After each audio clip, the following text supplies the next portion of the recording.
Hey guys, welcome back to the channel. I know काफ़ी ज़्यादा time हो गया है, बट मैंने फाइनली एक्चुअली में बगमैन का कस्टमर ओनरशिप रिव्यू लेकर आ गया हूँ। ये गाड़ी को टोटल मैंने 5000 किलोमीटर चला चुका हूँ। 2 सर्विस हो चुकी है, सेकंड सर्विस अभी बस 10 दिन पहले ही हुई है। टोटल मैं आपको सब कुछ नॉलेज देने वाला हूँ, क्या रहता है, क्या नहीं रहता है, क्या प्रॉब्लम रहती है, क्या कस्टमर सर्विस रहती है। ये आफ्टर सेल सर्विस एक्चुअली में काफ़ी ज़्यादा मैटर करती है। और सुजुकी वाले आपको क्या सर्विस देते हैं, टीवीएस वाले क्या देते हैं। मेरे को दोनों चीज़ों का एक्सपीरियंस, दोनों गाड़ियों में, दोनों कंपनी की गाड़ियाँ मैंने ओन की है। तो I will tell you everything, क्या माइलेज मिलता है, क्या चीज़ें हैं, आपको क्या प्रॉब्लम्स आती है। एक्चुअली में ये गाड़ी मैंने जनवरी के महीने में ली थी 2026 के स्टार्ट में। तो जब इसका नया वाला वर्जन आने वाला था, वो जो थोड़ा फेमिनिन लुकिंग मॉडल आया है नया वाला, उससे जस्ट एक वर्जन पहले का है। ये एकदम न्यू है, 2026 जनवरी की गाड़ी है। 3 तारीख को ये रजिस्टर हुई है। मुंबई में गाड़ी है। मेरे को ये गाड़ी 1,30,000 रुपये की पड़ी थी, क्योंकि 5,000 रुपये मैंने वाइट कलर का ज़्यादा दिया था, जो कि मैंने गलती की थी। तो अभी आपको मैं बताऊंगा एक्चुअली में जो मैंने गलती की थी। ये एक्चुअली में आपको दिख रहा होगा, ये you can actually see this. ये जो मार्किंग्स इतनी ज़्यादा थी और बगमैन की जो बॉडी है वो इतनी ज़्यादा एक्सपोज है ना, सब कुछ मैं बताने वाला आपको, बिल्ड क्वालिटी से लेके हर चीज़। सो एंड तक बने रहिए। आई होप कि आपको बाइक लेने के लिए, स्कूटर लेने के लिए, डिसीजन बनाने के लिए ये वीडियो काफ़ी ज़्यादा हेल्प करेगा। आपको एक्टिवा लेना चाहिए, बगमैन लेना चाहिए, एक्सेस लेना चाहिए, अवेनिस लेना चाहिए, जुपिटर लेना चाहिए, कौन सी गाड़ी लेना चाहिए। आई होप आपको ये वीडियो के अंदर आइडिया हो जाएगा आपको क्या लेना है, क्या नहीं लेना है। बिकॉज मार्केट में बहुत ज़्यादा कॉम्पिटिशन है और ये 125 सीसी की सबसे ज़्यादा महंगी गाड़ी है। तो आपको मैं A to Z बताने वाला हूँ क्या है क्या नहीं है। और ये चीज़ याद रखिए, जो नई वाली बगमैन है और जो ये वाली बगमैन है, दोनों का इंजन सेम ही है। तो this video goes for everyone. Suzuki का इंजन सब में सेम ही होता है, अवेनिस में भी, एक्सेस में भी और बगमैन में भी। तो आप ये चीज़ याद रखें। सो अगर आप न्यू हो इस चैनल पे तो लाइक कीजिए, शेयर कीजिए, सब्सक्राइब भी कीजिए। इसी तरह मुझे सपोर्ट करते रहिए। Let's start the video. So ये रही बाइक। अभी भी एक्चुअली में काफ़ी ज़्यादा अच्छी लगती है दूर से, बट आप ये देख रहे हो मार्किंग। सबसे पहले एक्चुअली में बात करते हैं बिल्ड क्वालिटी के बारे में, फिर आपको मैं इस चीज़ का जवाब दूंगा कि एक्चुअली में आपको नया वाला बगमैन लेना चाहिए, वो फेमिनिन लुकिंग, या आपको ये वाले मॉडल के लिए जाना चाहिए। सबसे पहले मैं बता दूँ, ये BT वर्जन मैंने लिया हूँ। ये TFT डिस्प्ले वाला नहीं है, नॉन TFT है, बट ये ब्लूटूथ वर्जन है। सबसे पहले चलो बिल्ड क्वालिटी के बारे में बात करते हैं, फिर मैं आपको एक्चुअली में वो चीज़ का जवाब दूंगा। सबसे पहले ये देखिए आप, फ्रंट में एक्चुअली में बगमैन का प्रॉब्लम ये है ना, जो फ्रंट पार्ट है ना इसका बहुत ज़्यादा एक्सपोज्ड है। यहाँ पे कोई गार्ड नहीं है, रेलिंग नहीं है, कुछ भी नहीं। तो उससे क्या होता है पता है, ये आप मार्किंग देख रहे हो, यू सी दिस मार्किंग्स, ये स्क्रैचेज है एक्चुअली में। पता है आपको, ये गाड़ी गिरी भी नहीं है, ज़रा सी भी गिरी नहीं है। बट प्रॉब्लम क्या होता है कि एक्सपोज पार्ट जो है ना बाहर इतना, उसकी वजह से इतने स्क्रैचेस, इतने ज़्यादा मार्किंग्स आते हैं इस गाड़ी के ऊपर। और जस्ट बिकॉज ये गाड़ी वाइट है, वो मार्किंग्स और जो स्क्रैचेस वो इतना उभर कर दिखते हैं। इसीलिए आपको मैंने स्टार्ट में बोला कि मैंने एक्चुअली में गलती की थी ब्लैक वाइट कलर की गाड़ी लेके। I should have gone for may be a dark colour. Dark colour होता है तो एक्चुअली में इतना दिखता नहीं है। गोल्डन कलर हो, डार्क कलर हो, सिल्वर कलर हो, ब्लू हो, वो सब पता नहीं, बट वाइट पे बहुत ज़्यादा दिखता है। तो वो एक गलती थी मेरे एंड में, और मैंने एक्चुअली में ये गलती 5,000 रुपये एक्स्ट्रा देकर की है। गाड़ी दूर से दिखने में बहुत प्यारी लगती है, as you can see it looks really nice. सबसे पहले चेंज तो मैंने यही किया था कि ये जो पार्ट है ये ट्रांसपेरेंट होता है, इसको मैंने ब्लैक कर दिया था, बिकॉज बहुत जल्दी पीला पड़ जाता है। मैंने काफ़ी गाड़ियों में देखा हूँ, तो इसीलिए मैंने इसको ब्लैक कर दिया था। और सीट का कवर भी मैंने एडिशनल ऊपर चढ़ाया हुआ, ओरिजिनल सीट कवर उसके अंदर ही है, तो वो एक चीज़ है। तो सबसे पहले बिल्ड क्वालिटी के बारे में बात करते हैं। जैसे मैंने आपको बताया, ये आप देख रहे हो, this is actually very problematic. ये देखो मेरा नाखून अंदर घुसता है, तो ये काफ़ी ज़्यादा प्रॉब्लमेटिक है। और आप बोलोगे स्क्रैचेस आए कैसे? ये स्क्रैचेस एक्चुअली में आते हैं, कोई भी मिरर होता है ना, मिरर गाड़ी स्टैंड पे खड़ी रहती है, दोनों चिपक के, तो स्क्रैच ऐसा लग के जाता है, तो ये प्रॉब्लम है। तो ये पैनल प्रॉब्लली मैं चेंज करने वाला हूँ। आपको मैं ये भी चीज़ बता देता हूँ मेंटेनेंस के हिसाब से। ये सिंगल पैनल 2,500 रुपये का आता है, ये पूरा अक्खा पैनल, वो आप बाद में रिप्लेस कर सकते हो। तो PPF वगैरह कराने से बेटर ये पैनल ही चेंज करा लो, क्योंकि अब अच्छी क्वालिटी का PPF कराओगे तो अराउंड आपको 4,000-5,000 रुपये पूरी गाड़ी पर लगेगा। You can simply change the entire panel, और काफ़ी ईजिली मिल भी जाता है। तो बिल्ड क्वालिटी के बारे में चलो अभी नेक्स्ट चीज़ बताता हूँ मैं आपको। गाड़ी के अंदर ये जो पार्ट्स हैं ना, ये एक्चुअल में काफ़ी ज़्यादा वो हो जाते हैं, अटकते हैं। ये आप देख सकते हो, एक्चुअल में काफ़ी अटकते हैं और they are not really that good quality. तो ये एक चीज़ का ध्यान रखें आप। साथ ही साथ ये डिस्प्ले वगैरह है, ये बात थोड़े टाइम में खड़खड़ करने लगता है, ये लूज़ हो जाता है, पैनल्स लूज़ होते हैं, मैं ये बोलना चाह रहा हूँ। गार्ड एक्चुअल में काफ़ी जगह से टूट भी जाता है। मैं आपको एक चीज़ दिखाना चाहता हूँ, मेरा एक जगह यहाँ से गार्ड टूटा हुआ है, ये आप देख रहे हो, यू सी दिस पार्ट, ये मैं एक्चुअली में वेल्डिंग किया हुआ हूँ। ये क्या हुआ था कि गाड़ी जब खड्डे वड्डे में जाती है, कुछ भी होता है, कूदती है गाड़ी, तो यहाँ पे ये पार्ट ना यहाँ से टूट जाता है, ये हिंज देख रहे हो आप।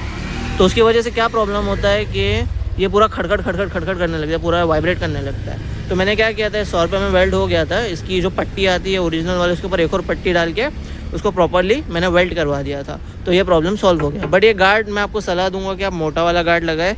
ये कंपनी का गार्ड ना ही ले तो बेटर है। वो मोटा वाला गार्ड आता है ब्लैक कलर को, ये क्रोम कलर का आता है, वो आप लगा ले, वो बेटर है। नई वाली जो बर्गमैन, उसमें एक चीज़ अच्छी है कि आपको एक्सटर्नल फ्यूल फिलिंग देखने के लिए मिल जाती है। That's a good feature. इसका बूट स्पेस काफ़ी अच्छा लगता है मुझे, it is really nice. Seat भी काफ़ी लॉन्ग है, बट अगेन बिल्ड क्वालिटी की तरफ चलती है। ये जो पार्ट है ना, ये आपको बहुत ध्यान रखना है, बिकॉज ये प्लास्टिक के ऊपर टिका हुआ रहता है, तो ये बहुत जल्दी टूट जाता है। मेरी जब एक्सेस थी मेरे पास 2 साल के लिए, वो एक्चुअली में टूट गई थी, तो आप यहाँ पे ज़्यादा हैवी कुशन वगैरह नहीं लगा सकते हो, तो ये चीज़ का ध्यान रखें आप, ये टूट जाती है जल्दी से। ओके, और अभी चलिए आपको मैं एक्चुअली में एक और चीज़ बताता हूँ। ये पार्ट देख रहे पीछे साइड से भी काफ़ी जगह ऐसा होता है कि ये आप स्क्रैच देख रहे हैं, यहाँ से भी एक्चुअली में काफ़ी ज़्यादा स्क्रैचेस वगैरह आ जाते हैं, तो बाइक बहुत ज़्यादा एक्सपोज्ड है, गाड़ी बहुत आगे एक्चुअली में इस साइड से बहुत ज़्यादा एक्सपोज्ड है। एक्सेस में ये सब स्क्रैचेस नहीं आते, एक्टिवा में भी नहीं आते, जुपिटर में भी नहीं आते हैं। उनकी बॉडी लाइन एक्चुअली में अंदर की तरफ है, इसकी एक्चुअली में बाहर की तरफ एक्सपोज्ड है, और इसकी जो हाइट है वो भी बहुत ज़्यादा है, तो एक्चुअली में अगर आपकी घर की लेडीज़ वगैरह है तो उनको काफ़ी प्रॉब्लम होगा यहाँ पे बैठने के लिए। और ये 10 इंच का टायर है, मैं आपको बता दूँ। अभी जो न्यू बर्गमैन आ रही है उसके अंदर एक्चुअली में आपको 12 इंच का टायर मिलता है। अगर आपका बजट जमे, आपको अगर समझ में आए, तो आपको पहले तो मैं प्राइस डिफरेंस बता दूँ। बर्गमैन जो पुरानी वाली आती है वो आपको अराउंड 1,30,000 की मिल जाएगी, मार्केट के अंदर अभी भी बिकी रही है। बट आप अगर नया वाला वर्जन लेने जाओगे तो वो आपको अराउंड 1,45,000 रुपीज़ के आसपास आएगी। उसमें बहुत सारी चीज़ें रहती है, एक्सटर्नल फ्यूल फिलिंग है, 12 इंच का टायर है, इंफोटेनमेंट सिस्टम अपडेटेड मिलता है, काफ़ी चीज़ें हैं। बड़ा वो आपको एक्चुअली 15,000 रुपये ज़्यादा पे करना पड़ेगा, बट ये गाड़ी ऑलरेडी काफ़ी ज़्यादा एक्सपेंसिव है मार्केट के हिसाब से, और आपको 15,000 रुपये और पे करना पड़ेगा, विच इज़ रियली एक्सपेंसिव। तो सिटी राइड के हिसाब से मैं आपको सजेस्ट करूँगा कि वो नया वाला वर्जन ना ले, ये वाला वर्जन ले, बिकॉज इसका रीसेल बेटर है, क्योंकि वो नई गाड़ी अभी आई है मार्केट के अंदर, काफ़ी चीज़ें हैं उसके अंदर। उसका गाड़ी का इंजन ज़्यादा रिफाइंड है, तो उसका पिकअप वगैरह है वो इतना अच्छा नहीं है, ये चीज़ याद रखें। BS4 की जो गाड़ी थी उसका पिकअप बहुत अलग लेवल पे था, BS6 की गाड़ियों का बहुत अलग लेवल पे है, बहुत ज़्यादा नीचे है, डाउन में है। तो जैसे जैसे ये गाड़ियों के इंजन रिफाइन होते हैं, चीज़ें होती हैं, उनका पिकअप भी ड्रॉप होते रहता है, तो आप ये चीज़ ख्याल रखें। अब पहले बात करते हैं एक्चुअली में इसके बिल्ड क्वालिटी के बारे में बात हो गई, आपको मैंने जवाब भी दिया ये चीज़ का। अगर आपको फीचर्स वगैरह चाहिए, आपके पास अगर बजट बैठ रहा है तो ही नया वाला बर्गमैन ले, नहीं तो ये वाला वर्जन ले लिया, this is more then good enough. बहुत अच्छी गाड़ी है ये। कंफर्ट के बारे में बात करते हैं, जो उसको पीछे का सस्पेंशन एक्चुअली में थोड़ा स्टिफ और फर्म टाइप का सस्पेंशन है, तो आपको एक्चुअली में कंफर्ट के लिए थोड़ा प्रॉब्लम होगा। मेरी ये गाड़ी एक्चुअल में महीने में एक बार Mumbai to Vashi, Mumbai to Kalyan, Mumbai to Bhiwandi ऐसा करते रहती है, अराउंड 50-60 किलोमीटर का 1 टाइम टर्न रहता है। ओके, तो ये गाड़ी काफ़ी जाती है वहाँ पे। तो जो सीट है उसकी फर्मनेस की वजह से एक्चुअल में बैक पेन ये सब चीज़ें काफ़ी ज़्यादा होती है। तो अगर आप अपने मॉम डैड के लिए ले रहे हैं, या आपको अगर बैक का इशू है, ये सब चीज़ें हैं, तो मैं आपको सजेस्ट करूँगा कि आप जुपिटर के लिए जाइए, उसके सस्पेंशन आपको सॉफ्ट मिलते हैं, तो आपको एक्चुअल में बैक पेन ये सब का इशू नहीं होगा। बट हाँ, ये गाड़ी में जुगाड़ है, इसका सस्पेंशन आप चेंज करा सकते हो, आपको 3,500 रुपये का आइनॉक्स का सबका सस्पेंशन देखने मिलता है आफ्टर मार्केट, वो आप लगा सकते हो। वो एडजस्टेबल होता है, उसको फॉर्म भी कर सकते हो, सॉफ्ट भी कर सकते हो, मीडियम भी रख सकते हो। और दूसरा ये है जो कि मैं करने वाला हूँ, सबसे अच्छी चीज़ है कि आप सीट ही चेंज करवा लीजिए। बट मैंने आपको बताया था सीट का जो कुशन है वो इतना हैवी मत लगाना कि सीट का हिंज ही टूट जाए, तो ये गलती मैं कर चुका हूँ ऑलरेडी एक्सेस के टाइम पे। तो आप ये चीज़ का ध्यान रखना कि इतना हैवी नहीं लगाए कि वो सीट का जो हिंज है वही टूट जाए, क्योंकि वो प्लास्टिक का आता है। तो ये कॉस्ट कटिंग है। बट ओवरऑल आप देख सकते हो, आपको पीछे 10 इंच का टायर देखने के लिए मिल जाता है, 90x90 का। ये आपको डबल स्टैंड, साइड किक का तो मेरे को ज़रूरत पड़ा ही नहीं, मतलब मैनुअल स्टार्ट में को करने की ज़रूरत ही नहीं पड़ी, गाड़ी इतनी स्मूथ चलती है ना।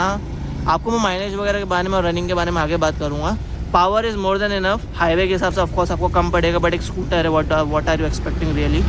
तो डे टू डे बेसिस के लिए it is more than enough. मैं डे टू डे आराम से 20 किलोमीटर चल लेता हूँ गाड़ी के अंदर, और मेरे को इतना पावर का इतना ज़रूरत नहीं पड़ता, बिकॉज मुंबई के अंदर ट्रैफिक रहता है 24 घंटे ही, तो ऐसा कुछ इशू होता नहीं है। तो आप देख सकते हो, जैसे कि मैंने आपको बताया, बिल्ड क्वालिटी ओवरऑल, गार्ड वगैरह आपको बदलना रहेगा, ये सब चीज़ें रहेगी। गाड़ी मेंटेनेंस के मामले में अगर मैं आपको बताऊँ तो काफ़ी महंगी पड़ती है, I will be very honest. Activa के इसमें बहुत ज़्यादा महंगी पड़ेगी आपको। ये गाड़ी मैं कभी भी सर्विस कराने चले जाओ, बेसिक से बेसिक मेरे को 1,500 रुपये का खर्चा आता ही आता है। बट अगर मैं इसके अंदर अगर आपको बोलूँ कि अभी मैंने जो रिसेंटली सर्विस कराई थी, इसके अंदर क्या हुआ था कि मैं यहाँ से खड्डे वगैरह रहते कुछ आते, जैसे मैंने आपको बताया, तो उसमें जब गाड़ी कूदती है तो व्हील का अलाइनमेंट और हैंडल का अलाइनमेंट थोड़ा ऑफ हो जाता है। तो ये काम कराने के लिए सर्विस सेंटर में मुझे कुछ 1200 रुपये एक्स्ट्रा लगे थे। तो टोटल मेरे सर्विस का बिल कुछ 2500 रुपये के आसपास आया था। मैं आपको बिल भी दिखा दूंगा वो चीज़ के लिए। तो ओवरऑल ये रहता है। तो 2 सर्विस हो चुकी है। तो इसके अंदर आपको 5 लीटर का टैंक कैपेसिटी मिलता है। अभी आपको मैं माइलेज के बारे में बताऊँगा, which is actually a very very good thing. मैं आपको पहले गाड़ी स्टार्ट कर लेते हैं। ये आप देख सकते हो, आपको दिख रहा होगा, वेरी नाइस। हाँ, तो टोटल गाड़ी 5000 किलोमीटर चल चुकी है। अभी आपको मैं बताता हूँ, इसका एक्चुअल में इंस्ट्रूमेंट क्लस्टर मेरे को बड़ा बकवास लगता है। अभी मैंने गाड़ी जस्ट फ्यूल फुल कराई है, तो उसके हिसाब से मैं आपको माइलेज बता रहा हूँ। ये आप देख सकते हैं। तो टोटल अभी मेरी चल रही है 30 किलोमीटर चल चुकी है गाड़ी, बट मेरे को ओवरऑल एक्चुअल में 46 का गाड़ी माइलेज दे रही है। जैसे कि आप देख सकते हैं 46 का माइलेज दे रही है। बट मैं आपको एक्चुअल में ऑनेस्टली एक बात बताता हूँ, ये गाड़ी मेरे को आराम से 49 का माइलेज दे रही है। 50 तो आराम से निकाल लेते हैं। और अगर मैं हाईवे वगैरह जा रहा हूँ, ऐसी जगह कुछ जगह जा रहा हूँ मैं जहाँ पे मुझे लंबा चलाना है और खाली रोड है, तो 55 तो आराम से दे रही है। और ऐसी मेरे को तो एक्चुअली जब स्टार्टिंग में मैंने गाड़ी चला रहा था, मेरे को 60 का भी दे रही थी। तो माइलेज तो ये गाड़ी भरपूर देती है। और ये ब्लूटूथ वाला जो मोड है, इट इज़ कम्प्लीटली यूजलेस, क्योंकि टर्न बाय टर्न नेविगेशन ये सब इतना अच्छा नहीं है। तो मैंने क्या किया, मैंने एक स्मार्ट वॉच ले लिया हूँ, उसके अंदर basically turn by turn navigation मिल जाता है। ये सैमसंग गैलेक्सी वॉच 7 है, तो मैं ये यूज़ करता हूँ टर्न बाय टर्न नेविगेशन के लिए। It is better. बट ये जो उसका क्लस्टर है, जो बटन्स है, मुझे ज़रा भी पसंद नहीं है। I really don't like it. ये जो क्लस्टर है ना, they really need to update it. उन लोग ने अपडेट भी किया है, बट उन लोग ने स्विचेस वगैरह एक्चुअल में सेम टू सेम ही रखे हुए, so not much difference in that. तो बिल्ड क्वालिटी के बारे में बात हो गई, माइलेज के बारे में बात हो गई। हाँ, आपको रेंज में बता दूँ, मोटा मेरे को जो रेंज मिल रही है, मैं पूरा खाली नहीं करता हूँ गाड़ी को। तो मैं बेसिकली 5 लीटर की इसमें फ्यूल कैपेसिटी मिलती है। मैं 1.5 तो रखता हूँ रिजर्व के अंदर। तो मैं मोटा 3.5 लीटर ही यूज़ करता हूँ। तो मेरे को 450 रुपये के आसपास गाड़ी फुल हो जाती है। बट आपको एक और चीज़ मैं बता दूं कि अभी फ्यूल के प्राइसेस बढ़ गए हैं। तो उससे पहले क्या होता था कि मेरी गाड़ी आराम से 550 रुपये में फुल हो जाती थी। बट अभी ये सेम गाड़ी एक्चुअल में 650-670 रुपये के आसपास टोटल फुल होती है मुंबई के अंदर। अभी एक चीज़ आप याद रखिए, ये जो मैं प्राइसेस बता रहा हूँ, ये एक्चुअली में हर फ्यूल पम्प के हिसाब से चेंज होते रहते हैं। तो मेरे को अभी करंटली ये 660-670 रुपये में फुल होती है। और इसके अंदर मैं बीच के अंदर 1000 किलोमीटर के अंदर एक टूटी डालता हूँ। ये अपना इंडियन ऑयल ये सब के यहाँ पे आपको मिल जाएगी। वो टूटी डालना रहता है, जिसकी वजह से एक्चुअली में जो आपका इंजन है अंदर से अच्छे से प्रॉपर्ली फ्लश हो जाता है। जब भी आप टैंक फुल करें तब वही कराए, क्योंकि मैं गाड़ी का एक्चुअल में माइलेज इसलिए इतना अच्छा निकाल पा रहा हूँ, बिकॉज मैं गाड़ी की टाँकी फुल करता हूँ, उसको रिजर्व तक खाली करता हूँ, वापस से फुल करता हूँ, उसको रिजर्व तक खाली करता हूँ। इसीलिए इतना अच्छा माइलेज मिल रहा है। और मैं इसको 60 के आसपास ही चलाता हूँ। अगर हाईवे पे रहा तो 80 के आसपास जाती है गाड़ी, नॉट मोर देन डैट। और इसका टॉप एंड अगर मैं बता दूँ आपको, अगर सिंगल इंसान बैठा है तो टॉप एंड आपको 98-99 के आसपास दे देगी, उसके ऊपर नहीं जाती है। अगर आप स्लोप पे रहोगे तो 105 चले जाएगी। बट अगर आप 2 लोग बैठे तो इट वॉन्ट गो ओवर 95 के ऊपर नहीं जाती। आप कितने परेशान हो जाओ, कुछ भी कर लो। अब बात करते हैं इसके सबसे अच्छी चीज़ के बारे में, जो कि है कम्फर्ट। द रीज़न मैंने ये बाइक ख़रीदी थी वॉज बिकॉज ऑफ कम्फर्ट। अगर आपको बैक पेन हो रहा है तो आप प्लीज़ सॉफ्ट सस्पेंशन वाली गाड़ी के लिए जाए, जुपिटर वगैरह ले लीजिए। बट अगर आपको ऐसा कोई इशू नहीं है, आप यंग हो, आपको एक्चुअल में कंफर्ट वाली गाड़ी चाहिए ऑफिस आने जाने के लिए, then I will suggest you this is the best vehicle in the market. Resale value top notch है, मेंटेनेंस भी बहुत अच्छा है, आपको पार्ट्स की अवेलेबिलिटी भी बहुत अच्छे से मिल जाती है। आप कहीं पर भी रहो, मुंबई में, दिल्ली में, कहीं पर भी रहो, बेंगलोर में, यू कैन गेट पार्ट्स। और सुजुकी की ये चीज़ बहुत अच्छी है कि एक्चुअली में इनका आफ्टर सेल सर्विस बहुत अच्छा है compare to TVS and all of those companies. मेरा एक्सपीरियंस उन लोगों से इतना अच्छा नहीं रहा है। बट सुजुकी के साथ मेरी दूसरी गाड़ी है सुजुकी की, मुझे आज तक परेशानी नहीं हुई है सुजुकी की गाड़ियों के साथ। It is that good. तो मैं आपको हमेशा सजेस्ट करूँगा कि आप अगर गाड़ी लेने का सोच रहे हो तो ऐसे मैन्युफैक्चरर से गाड़ी ले जिनके एक्चुअल में आफ्टर सेल सर्विस अच्छी हो। आपको मैं बता दूं कि एक्चुअल में मैंने कुछ चीज़ें गाड़ी के अंदर करवाई है जो कि एक्चुअल में मेरे कंफर्ट के अकॉर्डिंगली है। सबसे पहले तो मैंने इसका सीट का कवर लगाया, बिकॉज मैं एक्चुअली में कंस्ट्रक्शन साइट में मार्केटिंग टीम में काम करता हूँ। तो वहाँ पे एक्चुअली में क्या है, ऊपर से कलर गिरते रहता है, डिस्टेम्बर गिरता है, तो मैंने सीट कवर एक्चुअल में उसके ऊपर लगा के रखा ताकि ओरिजिनल सीट है उसको कुछ ना हो। इसके बाद एक और चीज़ थी, मेरे को एक और चीज़ करानी है कि जो ये ग्रैब रेल है इसके ऊपर मेरे को एक्चुअल में कार्बन फाइबर या ये ब्लैक कलर का एक्चुअल में एक पूरा रेडियम का पट्टा होता है वो लगाना है, या तो मेरे को डिपिंग करवानी है। तो एक्चुअल में वो भी काफ़ी अच्छा हो जाएगा। ये जो गार्ड्स है ये भी मोटे वाले लगाने हैं, बिकॉज ये पतले वाले गार्ड्स एकदम यूजलेस है ऑनेस्टली बोलूँ तो। अगर आपकी गाड़ी गिरती है, कुछ भी होता है, तो they are not going to protect you और द बाइक, बिकॉज ये खुद को बचा ले तो बड़ी बात है ऑनेस्टली। ये देखो ना, कितना पतला वेल्ड है, कितना पतला वेल्ड है, it is not going to do anything. अभी मैं बता दूँ मैंने किया क्या हूँ। ये एक्चुअली में ओरिजिनल स्विच नहीं है, ये एक्चुअली में स्विच आपको मैं बता दूँ, इसमें एक्चुअली में पासिंग लाइट होती है। ये चीज़ मैंने TVS में देखा था। फीचर्स के मामले में TVS बड़ा अच्छा है, सर्विस के मामले में एकदम घटिया है। ये आपको पासिंग लाइट वगैरह इसके अंदर मिल जाती है, आप देख रहे हो क्लस्टर में। एक्चुअली में ये पासिंग लाइट काम भी करती है मस्त। और ये चीज़ है लेफ़्ट इंडिकेटर और राइट इंडिकेटर। इससे क्या होगा, एक्चुअली में गाड़ी का हज़ार्ड मोड चालू हो जाएगा। आप देख रहे हो ये हज़ार्ड मोड चालू हो गया।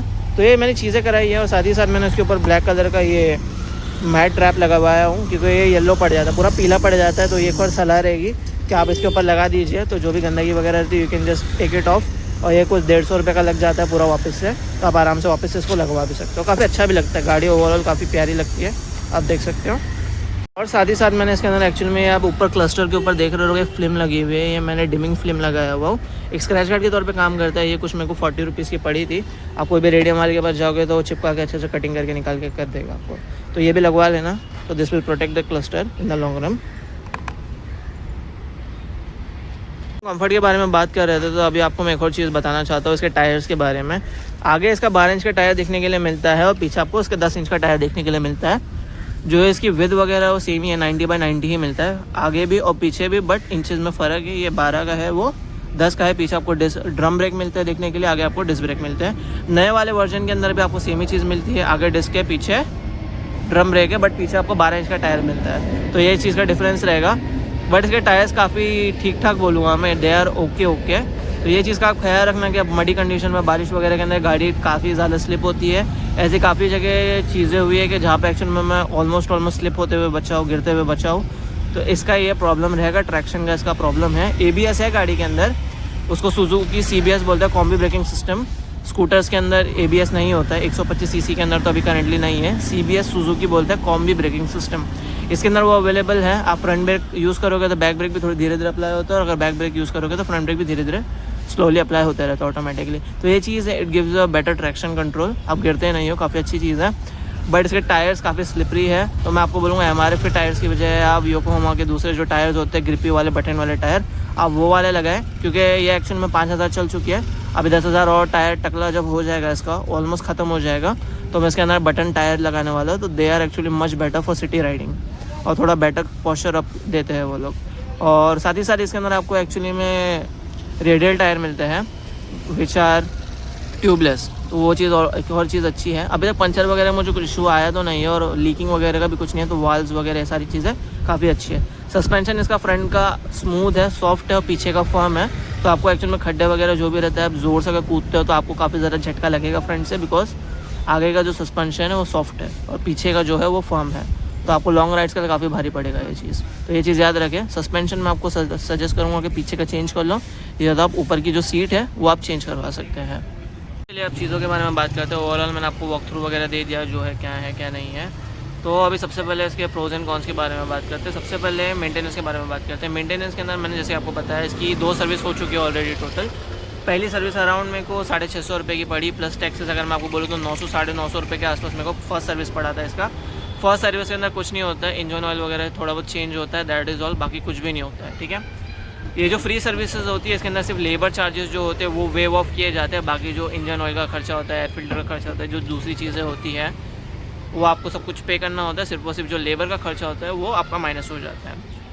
तो मैं आपको ये सजेस्ट करूँगा कि आपकी जब फ्री सर्विसेज ख़त्म हो जाए तो कंपनी से सर्विस मत कराएं। आप बाहर से आपके कोई अच्छे लोकल मैकेनिक या किसी को लेके आप सर्विस करा सकते हैं, वो बेटर चीज़ रहेगी, वो बेटर सही रहता है। बिकॉज सर्विस वाले एक्चुअल में क्या करते हैं, वो लोग सर्विस तो कर देते हैं but they are not accountable for anything. अगर आपने सर्विस करा और आपका 1 हफ्ते के बाद कुछ भी इशू होता है तो दे आर लाइक हमारा प्रॉब्लम नहीं है वो। तो ये काफ़ी मेरे को चीज़ें एक्चुअल में फेस करनी पड़ी थी TVS के टाइम पे। तो TVS का मेरा हमेशा एक्चुअल में बकवास ही रहा एक्सपीरियंस। मैंने एंटॉक थी मेरे पास, 3 से 4 महीना मैंने ओन किया था। पावर वगैरह काफ़ी अच्छी थी, बट मैं सर्विस की वजह से मैंने उसको 2-3 महीने के अंदर ही गाड़ी को बेच दिया था वापस से, बिकॉज मेरे को नहीं चाहिए था प्रॉब्लम। उसके बाद मैंने सुजुकी ही लिया। तो मेंटेनेंस इसका एक्चुअल में काफ़ी अच्छा है, आफ्टर सेल सर्विस भी काफ़ी अच्छी है। सेकंड सर्विस में मेरे को एक्चुअल में टोटल 2250 टोटल 2300-2400 रुपये टोटल लगा था मेरे को अराउंड। मैं आपको बिल का फ़ोटो बता दूंगा, मैंने दिखाया वीडियो में। तो ये चीज़ है। और साथ ही साथ एक और चीज़ आप याद रखें कि सुजुकी की सर्विस बेटर है, इसके पार्ट्स जल्दी मिल जाते हैं। आप सुबह गाड़ी देते हो, अपॉइंटमेंट लेकर जाना पड़ता है। मुंबई के अंदर जितने भी अपने सुजुकी के सर्विस सेंटर्स है उसमें आपको सुबह अपॉइंटमेंट लेकर ही जाना है। अगर आपको डायरेक्ट वॉक इन करना है तो आपको सुबह डायरेक्ट 8 बजे जाके गाड़ी छोड़नी पड़ेगी, डायरेक्ट अगर जाते हो तो ये चीज़ का ख्याल रखें।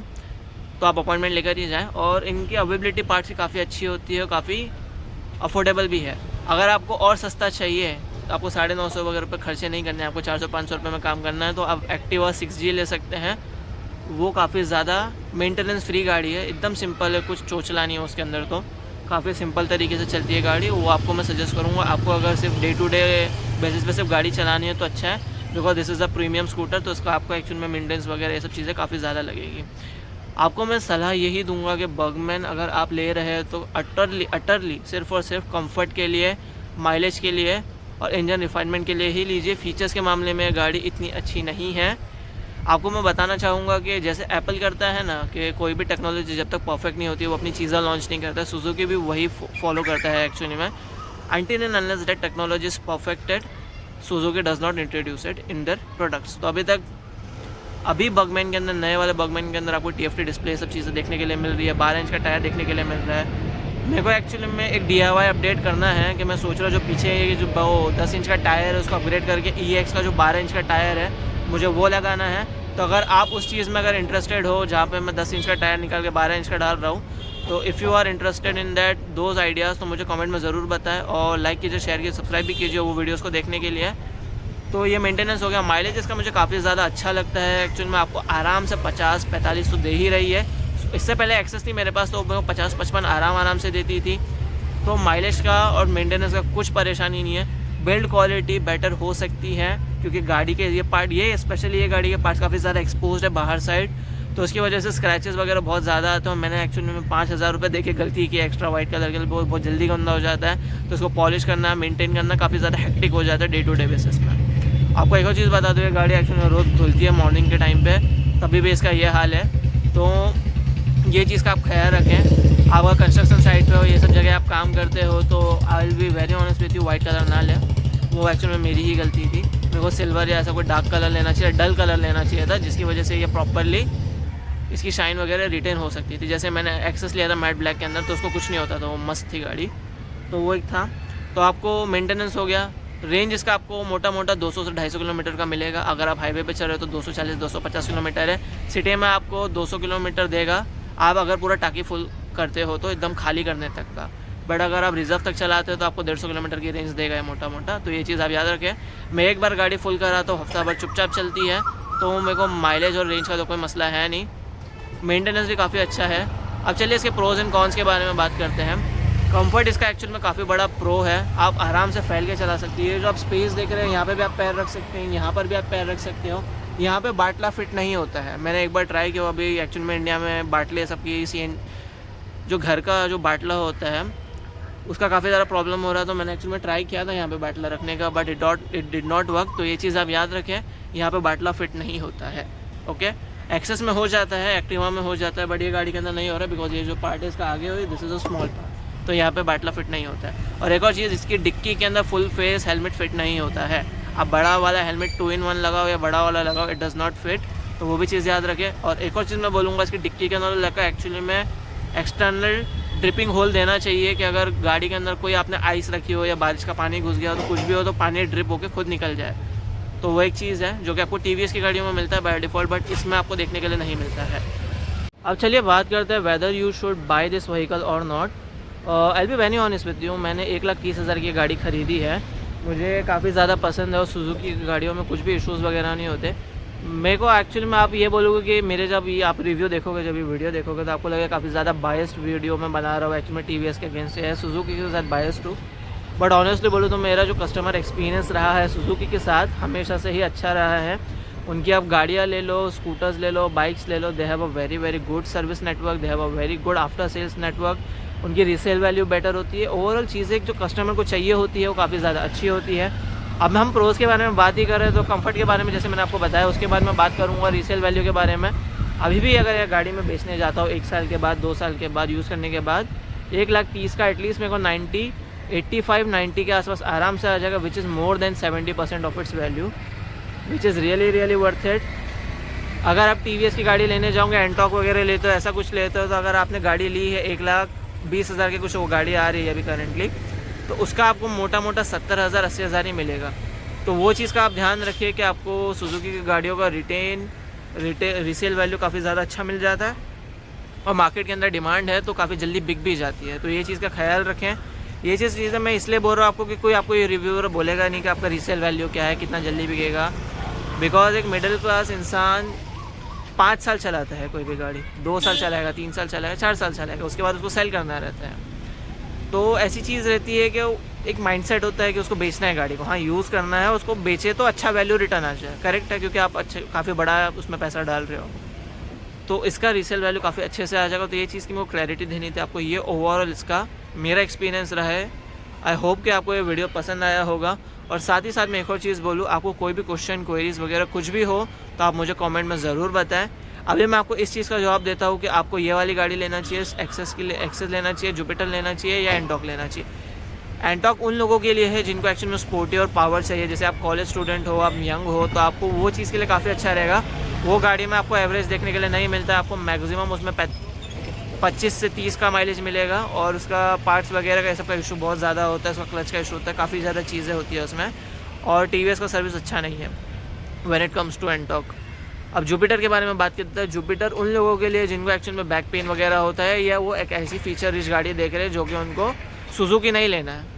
सुजुकी के उनको नहीं लेना है तो मैं सजेस्ट करूँगा या तो आप एक्टिवा 6G ले सकते हैं, एक्टिवा 125 ले सकते हैं, या तो आप जुपिटर 125 ले सकते हैं। जुपिटर 110 ना ले, because 110 CC it is not enough. अब एक्टिवा 6G इसलिए मैं बोल रहा हूँ कि एक्टिवा 6G के अंदर पावर है, बट जो जुपिटर 110 है उसका इंजन कुछ ज़्यादा रिफाइंड है, तो आपको इतना एक्चुअली में उसमें आउटपुट देखने के लिए नहीं मिलता है। तो ये चीज़ का आप ख्याल रखें। बगमैन उन लोगों के लिए है जिन लोगों को एक्चुअली में प्रीमियम स्कूटी चाहिए, जो कि डे टू डे राइड में उनको ज़्यादा से ज़्यादा 50-60 किलोमीटर ही चलना हो, not more than that. Average काफ़ी अच्छा है, मेंटेनेंस भी काफ़ी अच्छा है। अभी आपको मैं एक ऐसी स्कूटी के बारे में बताऊंगा जो कि आप आग बंद करके ले सकते हो, डैट इज़ एक्सेस 125। अगर मेरे को आप बोलोगे कि तू ये गाड़ी बेच दे, बगमैन को बेच दे, तू कौन सी गाड़ी लेगा, तो मैं आपको ब्लाइंडली यही चीज़ बोलूँगा कि आपको एक्सेस 125 लेना चाहिए, बिकॉज एक्सेस 125 का रीसेल अच्छा है, सारी चीज़ें अच्छी है, उसमें फीचर्स भी अच्छे हैं, सारी चीज़ आपको देखने मिल जाती है। बस एक ही चीज़ का प्रॉब्लम है, उसके अंदर आपको पीछे 12 इंच का टायर देखने नहीं मिलता है कोई भी वर्जन के अंदर। बगमैन के अंदर आपको चलो 12 इंच का टायर देखने मिलता है। तो ये चीज़ याद रखें, दोनों के अंदर प्राइस डिफरेंस एक्चुअली बगमैन में और एक्सेस के अंदर आपको अराउंड 20 से 15,000 का मिलता है। आपको एक्सेस 1.25 1.20 की मिलती है देखने के लिए मार्केट में, 1.18 के आसपास है कुछ। और आपको बगमैन पुराना वाला जो मेरा है वो 1.35 के मिलेगा, और जो नया वाला वर्जन है वो आपको 1.45 के आसपास देखने मिलेगा। अगर आपको फीचर्स चाहिए, ये सारी चीज़ें चाहिए ना, तो मैं आपको बोलूँगा कि आप नया वाला बगमैन ले लें, अगर आपको बजट का इशू ना हो तो। बट उसके अंदर वेटिंग पीरियड बहुत ज़्यादा है, तो विच इज़ एक्चुअली में क्वाइट ट्रबलिंग। तो मैं आपको यही सजेस्ट करूँगा कि आप जाइए तो एक्टिवा 6G के लिए जा सकते हैं, या तो आप जुपिटर 125 के लिए जा सकते हैं, या तो आप तीसरा बेस्ट ये रहेगा कि आप एक्सेस 125 के लिए जा सकते हैं। बट स्टिल आपको क्वेश्चन क्वेरीज है, कुछ भी डाउट्स वगैरह, तो आप मुझे कमेंट डाउन ज़रूर कीजिए। आई होप कि आपको ये वीडियो पसंद आया होगा। आप लाइक कीजिए, शेयर भी कीजिए, सब्सक्राइब भी कीजिए। मिलते हैं नेक्स्ट वीडियो के अंदर। Till then peace out.